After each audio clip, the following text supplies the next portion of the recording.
What if I told you that the secrets to getting wealthy, they aren't new, that they don't come from some complex algorithm or a hot stock tip, but from wisdom, literally carved into clay tablets thousands of years ago in what was the wealthiest city in the ancient world, Babylon.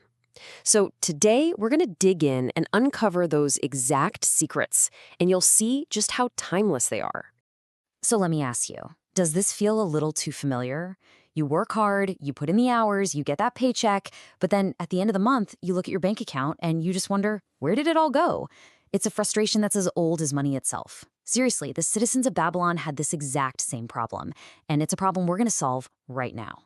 The answers we're looking for, they come from right here, a summary of the parables from ancient Babylon. I want you to think of this as a guide, a kind of secret document that's been passed down through the generations.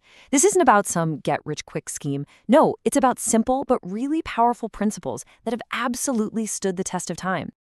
So where does this journey to financial freedom actually begin?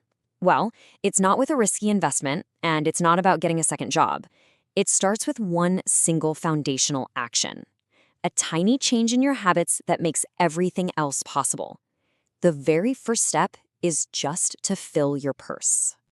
This right here, this is the core idea. It's the absolute bedrock of building wealth. And it's a huge shift in how you think. See, your earnings aren't just for paying bills. They are the seeds for your future wealth. You have to first decide, consciously decide, to keep a piece of it for yourself. And here it is, the magic number, the one suggested by the ancients. At least 10%. That's it. For every dollar that comes into your hands, you take a dime out for yourself, to keep. Not to spend it later, to keep it. This is the non-negotiable starting line. We have a modern name for this. We call it paying yourself first. And listen to that again. Before the rent, before the groceries, before any other bill gets paid, you pay your future self. It's like a declaration that your own financial security is the top priority, not just some leftover afterthought. This one single habit. It's what separates the lean purse from the fat one. Okay, so once you've started saving that 10%, you need a roadmap, right? A way to build on it. Well, the Babylonians had one. They called it the 7 cures for a lean purse. This is their practical step-by-step system for turning that small savings habit into real, lasting wealth.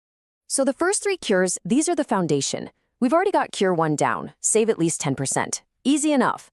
Next, cure 2 is all about discipline. You have to learn to live on the other 90%. Now, this isn't about depriving yourself. It's about being in control. And then, cure 3. This is where the magic really starts to happen. You make your gold multiply by putting your saved money to work. Your savings literally become your employees, out there earning you even more money. Now, cure 4 is a crucial warning. As your savings start to grow, you're going to get tempted by all sorts of schemes promising huge, fast profits. The Babylonians were crystal clear about this.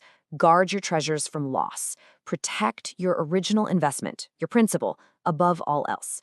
You want to seek steady, reasonable returns and be so wary of anyone offering the impossible.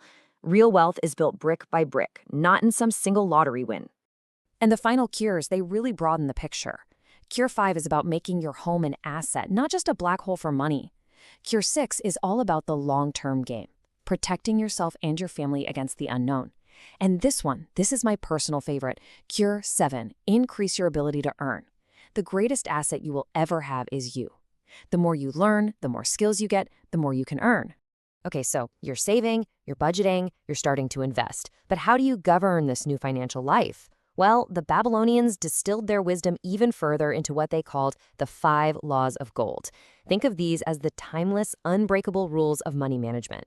Let's just run through these laws real quick. The first one's simple. Save your money, you'll attract more. The second and third, they're about being a smart, cautious owner of that money. And the fourth and fifth, these are powerful warnings. Don't invest in things you don't understand, and for goodness sake, don't follow the advice of tricksters and con artists. I mean, these laws are just as true today as they were 5,000 years ago. And this is what I absolutely love. This just shows you how real and authentic these ideas are. What you're looking at right now are the actual handwritten notes from our source material outlining these very laws. This isn't some modern self-help jargon somebody cooked up last week. This is ancient, proven wisdom. From saving that first tenth to just steering clear of bad advice, these principles are truly unchanging.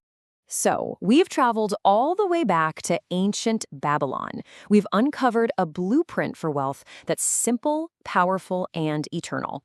But now comes the most important part. What do you do with this knowledge right now? Let's bring this all together and focus on your very first step. This image, it just perfectly captures the whole idea. Every dollar you save isn't just a dollar. It's a seed. It's a seed that, when you plant it correctly, through wise investing, can grow into a mighty tree of wealth.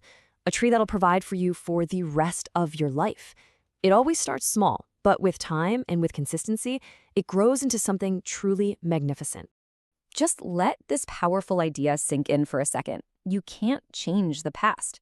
Any opportunities you missed, they're gone. But, and this is a big but, new opportunities will always come along. The only question is, will you be ready for them? Building your savings, controlling your spending, learning how to invest. This is how you get ready for fortune when it finally comes knocking on your door. So I'll leave you with this one question. The wisdom is yours now. The path is clear.